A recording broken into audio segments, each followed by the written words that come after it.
Naalala mo yung movie namin ni Joy? Ano ba na magka-love life na rin? Siya ulit, si Kat? Kung darating, darating. Wala pa ba talaga, Kat? Hello Kathleen fans! So narinig ninyo ha? Si Maha talaga magaling maglihim. Kasi nung tinanong siya ng press dito, kasi di ba birthday nga niya ni Ma'am Catherine, ay abang-abang kayo mga sumreros ha. Ito, konting update lang din at konting isplok. Di ba magkasunod pala ng birthday si Alora, no? Si Catherine ay March 26. Si Alora naman, na best friend ni Kath, ay March 27. So nakita ko yung post. Abang-abang kayo kasi may makukuha talaga tayong mga ayuda in the next few days. Hindi pa ngayon at ayoko muna mangako. Pero yun, no? Parang a sort of hint or clue ay may magsisilabasan ng mga ayuda. So abang-abang tayo mga kasambreros and mga Kathinatics. So yun nga sinabi ni Ma'am Maha na hindi na siya baby girl. Tapos sabi ng dito kung wish mo na ba siya magka-love life. Sabi ng gano'n ni nung reporter or nung press sa kanya. Sabi ni Ma'am Maha ay kung darating. Tapos sabi ng press ay wala pa ba? Sabi ng gano'n. Tapos sabi ni Ma'am parang todo din na siya. Ewan ko, parang gano'n ni Ma'am Maha. Pero sabi nung isang press dun sa katabi niya siguro, magaling maglihim to sabi ng gano'n ni kasi nakita daw sa mga videos ng mga nakaraang buwan na magkasama sina Ma'am Catherine dun sa may IV clinic nila at saka nag-gym. Alam ko kasi si AC Bonifacio nga, di ba, nagsabi na magkakasama sila sa isang gym, no, ni Ma'am Catherine, Sir Alden, siya, si Maha, and then sina Coach Mauro, sina Kim Pao, yung Kim Pao pa magkakasama sa isang gym. Nag-workout sila Ma'am Barbie, at saka si AC Bonifacio. So, sabi dito, magaling maglihim talaga si Ma'am Maha. So, may alam ito, pero syempre, hindi dapat manggaling sa kanya yung confirmation, kundi sa Kathleen mismo, mga kasambreros. And then, update tayo, si Ma'am Catherine ay busy sa kanyang Energen, at saka meron siyang bagong parang endorsement na naman. Maliban dito sa Energen nga, habang si Pops Alden ay busy sa kanyang Viva contract signing at saka mga ganap na. So meron dito parang RD, parang fashion style company na kinuhang bagong model si Ma'am Catherine. So Anelo Sila Fashion, parang ganon. So ang ganda ni Ma'am Catherine dito sa kanyang black na parang something gown type, at saka parang black na gown siya mga kasambreros, pero parang lang to, sketch or drawing mga kasambreros na ginawang artificial, pero ang ganda kapag nasa actual na ito mga kasambreros. So napaka busy ng Kath din. So parating nang sinasabi na Alden at Ma'am Catherine na they grow separately, no? Kung kaya team panatag po tayo mga kasambreros. And then ito, sobrang kulit ito mga kasambreros. Si Sir Alden, alam ko matagal na to, pero ito yung yung parang nagdadrama-drama siya na namimiss niya si Joy. Parang siya yung magbibitiw ng linya, tapos yung linya nila sa Hello Love Goodbye ay parang may kaduo or kaduet siya mga kasambreros. Mamaya papakinggan natin ito para ma-appreciate nyo po mga kasambreros. So yan lamang actually sa ating Kathleen items, na abang-abang pa kayo kasi may mga mapay-upload pa tayo. So pakinggan natin to Sir Alden, and then yung word of God afterwards. Pwede ba akong mag-request? Pwede bang ikaw muna maging leading lady ko? Sige, ganito. Naalala mo yung movie namin ni Joy? So bale, ikaw si Joy, ako si Ethan. Tapos wala ka nang kailangang problemahin sa memorization ng lines. Inihanda ko na yan para sa'yo. Sabayan mo na lang, lalabas yan dyan. Okay? Ready ka na? 3, 2, 1, action. Inisip ko lang kung ganun ba talaga ako kabaho para magulgul ka ng ganun. Hindi talaga ako ganun. Naipon lang siguro ng sama ng loob, kaya kailangan ko lang ilabas.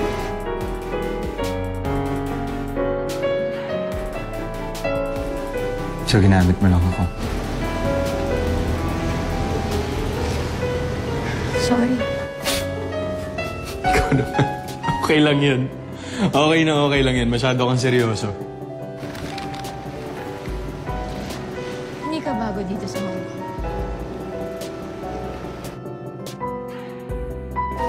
3 years going on my 4th this year. Residente. Komportable yung buhay, kaya marami oras magloko.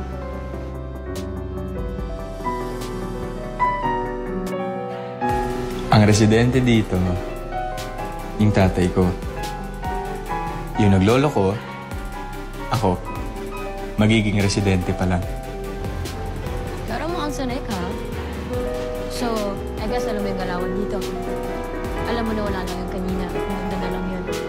Ngayon pa lang, kanaklaro ko na.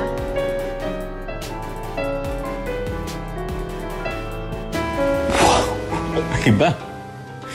Ibang-iba. Usually, kasi ako nagsasabi niyan eh. Pero ganito pala yung feeling to be on the receiving end of those songs. Masakit. Mas gusto pa tuloy kita makilala. Kaya pala hindi ako nilulubayan ng mga babae pag sex lang kasi mas nakaka-intriga kapag pinapalayo ka.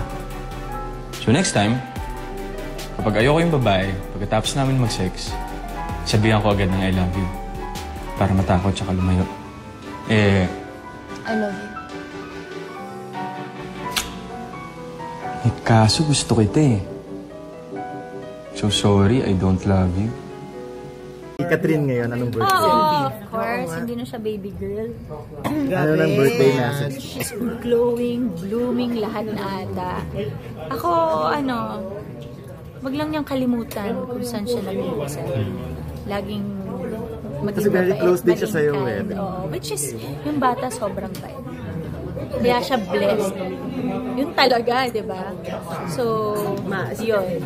Wish mo ba na magka-love life na rin? Siya Ha? ulit, si Kat? Kung darating, darating. Wala pa ba talaga, Kat? Oo. Wala pa rin ba? Ha? Wala pa rin. Hindi ko alam. Para ilang buwan ko na ba siya hindi nakikita? Hindi magaling hulihin yan. Tatlo? Parang the last time na magkakasama Magaling to eh, sila hindi sa ka magaling magkakasama sila sa picture at video dahil Love din naman ako eh. Plano sa Holy Week, may plano na. Plano sa Holy Week, I think, magpapalawan ata kami. Sa bahay lang kami ang sister sarap. ko. Oo. Usually pag Holy Week, ano man. At para po sa ating Word of God, sobrang ganda po nito. James 1:17, every good gift and every perfect gift is from above, coming down from the Father of lights, with whom there is no variation or shadow due to change. That's English Standard Version. Sa New King James Version po, every good gift and every perfect gift is from above and comes down from the Father of lights, with whom there is no variation or shadow of turning. So ang James, actually yung James 1 verses 14 to 17 po, ay nag-a-address kung saan ang temptation at ang kasalanan ay nag-originate, no? Sa atin at saka sa paligid natin. Yung temptation talagang talamak na talamak, mga kasembreros. Pero by contrast, yung lahat ng mabubuting regalo, lahat ng perfect na regalo ay nagmula sa itaas. Okay? Sino na sa itaas? Si God the Father, Jesus Christ. James explains that each one is tempted when he is carried away by his own lust or intense desire. So James 1:14 po yan. So often talaga, no, ngayon talagang talamak ang lust, yung pagnanasa ng laman, kahit mga kabataan ngayon talaga sa social media, lalong-lalo na kapag yung mga pinapanood nila, yung mga malalaswa, no, kahit na yung mga simpleng mga actions or moves lang na talaga nakakapag-generate ng lust, mga kasembreros, ay talamak ngayon. So often lust is associated with sexual desire, but the Greek epithumia, which is translated lust in this passage, simply refers to the intense desire.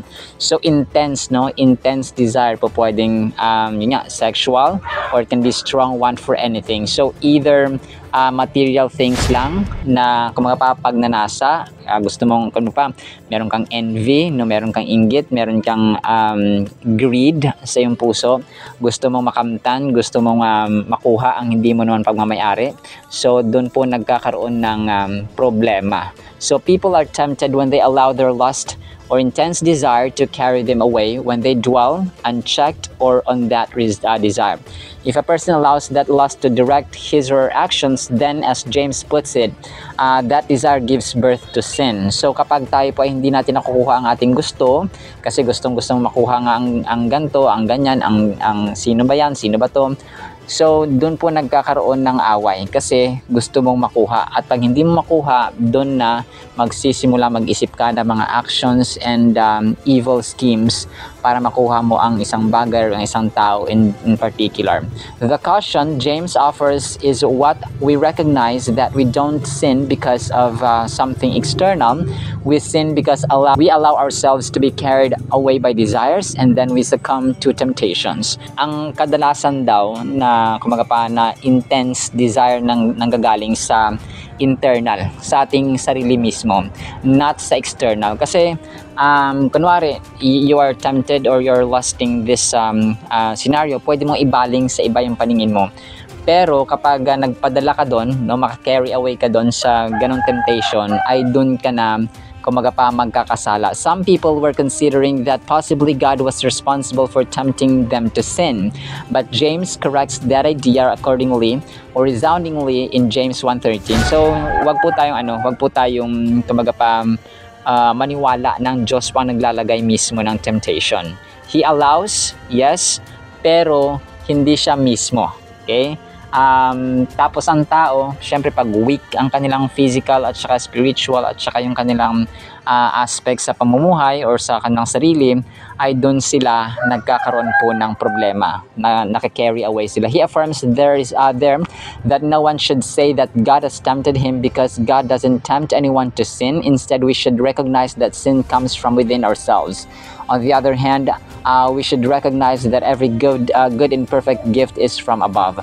So, nire-remind tayo actually, no, mga kasambreros, nire-remind tayo ng Panginoon ni Apostle James na tayo, no, bilang mga tagapagbasa, tagapakinig ng salita, na ang lahat ng perpektong mga bagay at mabuting bagay ay nagmula sa langit, nagmula sa ating amang nasa langit na walang shadow of turning. There is no change. He is an unchanging God. He is immovable. He is unshakable. Even this world passes away. Even this whole and entire universe will be destroyed. He is unchanging, unshakable, and immovable. So, ganun po siya, no? Father of lights. Walang shadow. Wala siyang, di ba tayo may anino? Siya po wala kasi yung kanyang sarili mismo, His glory is so radiant, no? Wala pong shadow, walang anino. He does not waver or vary from His goodness, so we can count on Him to be good and to provide us with good. That which comes from Him to us is good. So wala pong masama na nagmula sa kanya. Kasi ang mga tao, lalong-lalo yung mga hindi mananampalataya, they are living in dualism. Ang paniniwala nila ang Diyos sometimes ay mabuti, sometimes ay masama.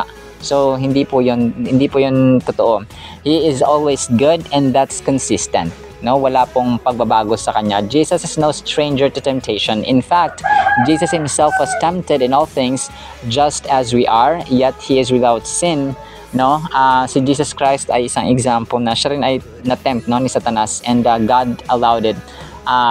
Pero he never sinned because he was also using the word of God. So yung word ng Panginoon ay ang kanyang binato din nung tinempt siya ni Satanas, mga kasambrero. So para sa atin din ang salita ng Diyos, yung paliligo, no, swim, paglalangoy natin sa salita ng Diyos araw-araw, swim in the Bible because there is that pool, no, may swimming pool doon ng promises ng Panginoon na ay nakakalunod siya. No, pwede nang okay na malunod tayo sa mga pangako ng Panginoon, huwag lang sa tubig, mga kasambireros, malunod. Alright, so naman po in the meantime, nawa po ipagpalain po tayo ng pag-ibig, pananampalataya at pag-asa in the mighty, holy, sweet, magnificent, our God who is radiant, and all things, all good gifts and perfect gifts come from Him, from above. And everyone said Amen and Amen. See you sa next segment, mga kasambrasan, kapantasan pa. Alam po, I love you.